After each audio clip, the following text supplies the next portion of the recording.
Yo, so in this video, I'm going to be telling you everything you need to know about visiting Ho Chi Minh City, Vietnam. Just a quick background, I moved to Vietnam almost a year ago at the end of June 2024. Since then, I've met new friends, partied, dated, ate at the best restaurants, had the best smoothies, and the list goes on. At this point, I know enough about Ho Chi Minh City to be making this video. Also, I received so many questions about Ho Chi Minh City, I figured this would be the best way to address everyone. So first thing first. Someone asked me, when is the best time to visit Ho Chi Minh City, preferably during a quote-unquote worthwhile time? Truthfully, it's always a good time to visit. The one time I would say avoid is during the Vietnamese New Year called Tet, because during this time, everyone goes to their hometown to be with their families. And when I say everyone, I mean everyone. The entire city is shut down for 3 to 5 days, even Starbucks is closed. Outside of that, literally any time is good. But rainy season versus dry season is something to consider. Dry season is December to April and rainy season is April to November. To be honest, I moved to Vietnam during rainy season and I still fell in love with it. So yes, it will rain every single day, but it's usually only for an hour or two and then it's pretty much done for the day. This makes it humid, but often allows it to be cooler than the dry season. Other than that, literally come whenever. Every day is something new. Every weekend there are events. You'll never be bored, trust. So look, before you fly, okay? First thing first, you need to pay and apply for a visa to enter Vietnam. You have a few options. You can get up to 90 days and either get a single entry visa, which means you can only enter Vietnam once, and once you leave, you will have to reapply. The second option is a multiple entry, and you can enter and leave Vietnam as much as you please within your selected dates on your visa. This is what I use to travel, so this is cool if you are going to be using Vietnam as a base. You can leave, come back, and it doesn't really matter, okay? So it takes about a week or two to get approved for your visa, so I suggest not waiting until the last minute. And I'm not going to lie, the website can be kind of chaotic, so I recommend finding someone who can do it for you for a small fee. My best recommendation would be to go on this guy Travis's YouTube, and he shares info on how to get in touch with his guy. His guy is valid, plenty of people use him, and he doesn't charge much, okay? So hit up Travis and he'll take care of you. When it comes to booking the flight, I 1000% suggest you use Skiplag. Skiplag is where I find the lowest prices on any flight. They even have this convenient calendar showing you which dates are the best.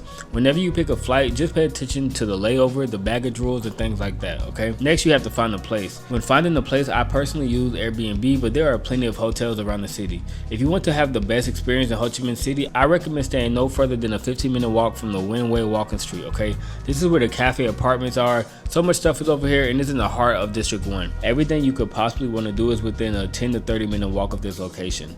Also, districts are called Quan, so you might see District 1, D1, Quan 1, or Q1, but they are all the same thing, okay? Now, speaking of walking, get ready to walk. No, seriously. Vietnam is such a walkable city, it's the best way to get around and explore the city. Sometimes you won't have an option and you'll need a ride. This is when the Grab app will come clutch, okay? Grab is essentially the Uber of Southeast Asia. You can use it to book a taxi car, motorbike, have food delivered, and they also deliver personal items from point A to point B if you need to get something sent to a friend. The app is super self-explanatory, and if you know how to use Uber, you'll have no problem using this app. Oh, also, don't be afraid of the motorbikes, okay? They're much better than the cars because the cars you get stuck in traffic, they're more expensive. The drivers on the bikes are awesome. They're gonna get you to your point safe. They don't drive super fast, nothing like that. You'll be good, man. But I do say make sure you have a scarf or a skull cap to cover your head because everybody in the city is sharing and sweating in the same helmet, right? So you don't want your head to be touching that. Now, 2 other apps you would need is WhatsApp and Zalo. If you ever traveled or have family outside the US, you know WhatsApp is extremely popular all over the world. While a lot of people in Ho Chi Minh City can be talked to on WhatsApp, they also use Zalo, which is another popular app to communicate, post pictures, keep up with friends, etc. Alright? Another thing you'll probably need is a SIM card. Personally, I have an unlimited international data plan from the US, so I don't need to buy a SIM card.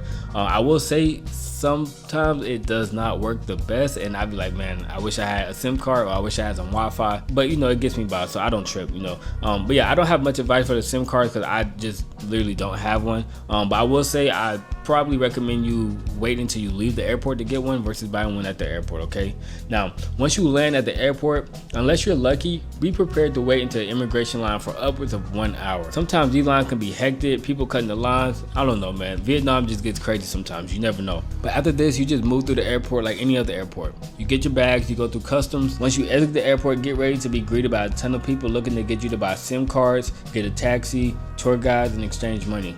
When it comes to exchanging money, I recommend waiting until you leave the airport and go to this place, which is near the street I told you about earlier, Winway Walking Street.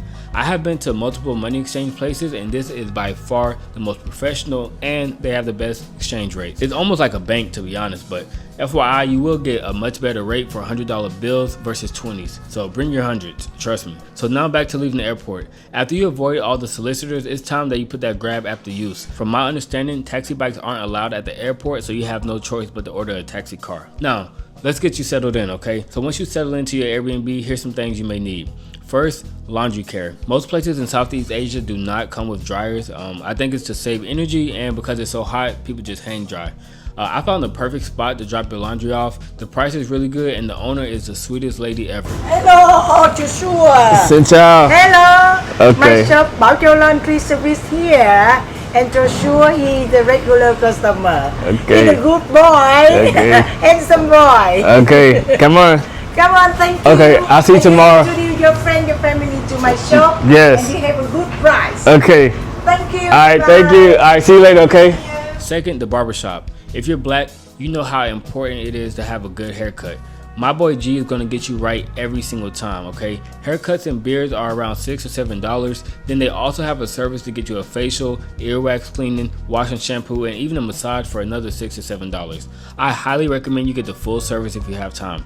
This is actually not located in District 1, but it's a quick grab bike away. Now, if you want a massage, I have 2 recommendations. Norris Spa 2, emphasis on 2 because they have more than 1 location.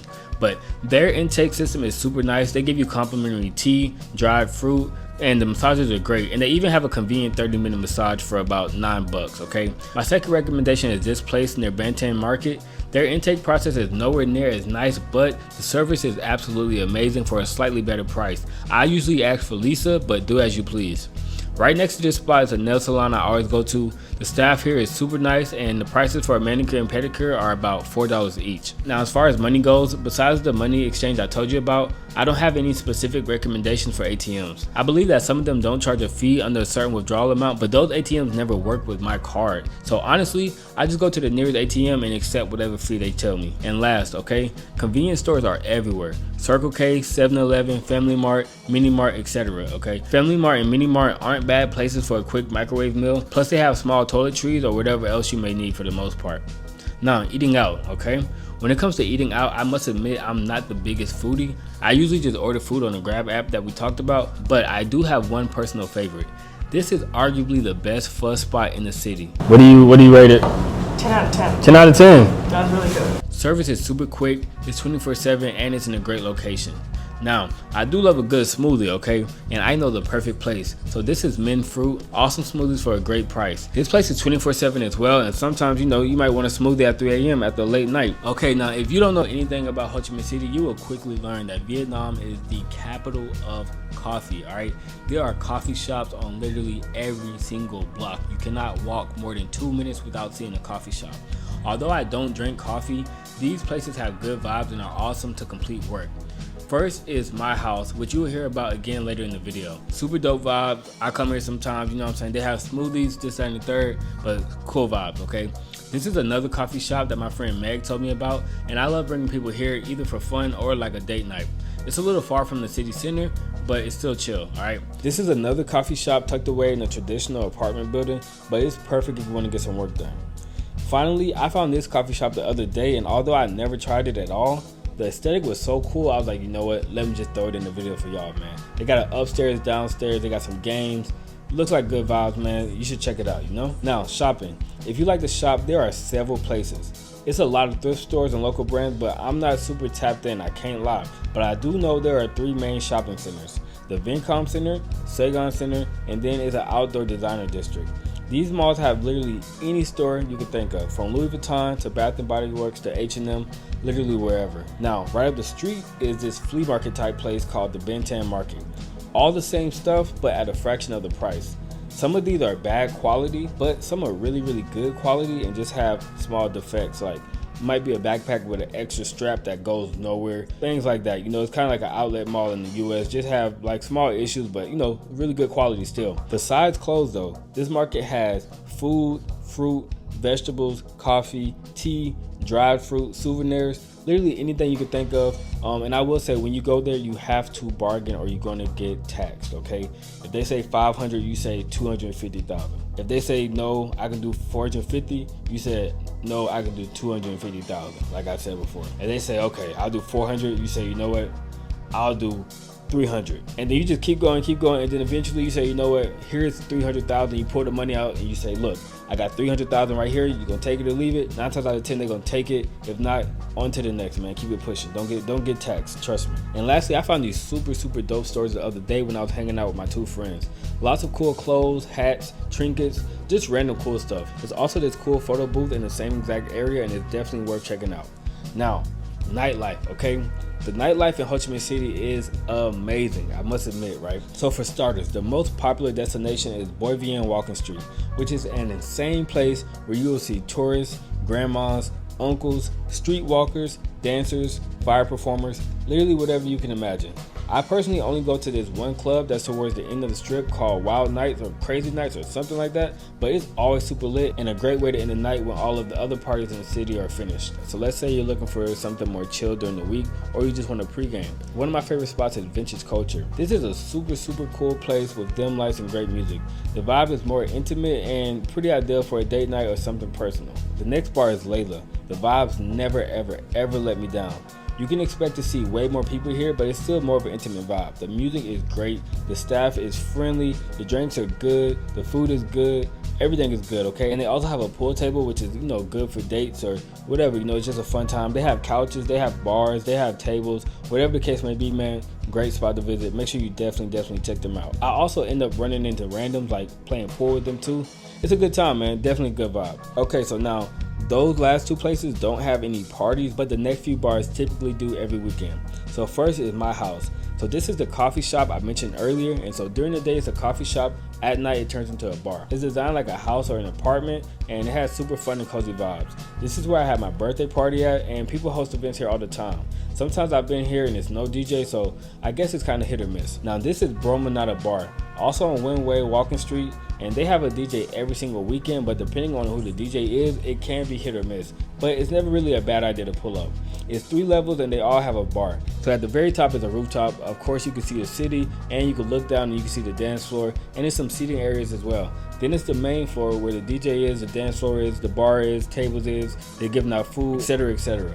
Then it's the lower level, which I think now they're trying to turn it into like a lounge, but down here they also have another DJ. So there's 2 DJs going, there's one upstairs and then there's one downstairs playing completely different music, but they both are really good vibes, alright? And also I think it's about 200K at the door unless you're on the guest list. Now this is my new favorite spot. It's called Boosh. It has a pool table and bar downstairs, and then it's a rooftop bar with a dance floor upstairs. Super good vibes. They play anything from house music to Afro beats and anything in between. Every time I've been here, I've had a really good time. They have fun crowds, and they always give out free shots, so you can't really miss with this one. There are some other bars I've heard about, but I've never visited, like Neighborhood or TNR, but my DJ homies play there a lot. So if you're looking for a lit party, I suggest keeping up with A Collective. This is a group of Black American and African DJs who throw dope parties around the city. You may have seen my guy Noise in some of my videos. Make sure you follow him because he's always posting about upcoming events. Now there are also clubs like Zion, which are like big, I think like fist pump and like more lounge type vibes. Not really my type of vibes, and I don't know, they aren't that fun to me, but if you want to go there, you definitely can. The crowds are typically Vietnamese, but the bars that I mentioned earlier are like extremely diverse. So yeah, that's pretty much all of my recommendations. I'll leave you with a couple more pieces of advice, okay? So you don't need to know much Vietnamese, but some basic words are Xin Chào, which means hello, and Come on, which means thank you. Also, the traffic is insane, and yes, you must walk right through it, all right? So if you don't walk through it, you'll be waiting forever to cross the street. So when you cross the street, I recommend waiting until there's no cars and only bikes. You literally just walk through the street and the bikes and cars will slow down for you. Keep a steady pace and you can put your hand up and you'll be fine. Try not to stop or change pace too much, just chill and walk, okay? But yeah, that's about it. If I missed anything, maybe drop a comment and I'll try to respond to you. But yeah, I covered a lot, so you should be good to go. But yeah, make sure you send this to a friend so you can plan something together. And also make sure you like, comment, subscribe. Yeah, peace, love, shoot, man. I appreciate y'all and I'll catch up with y'all next time.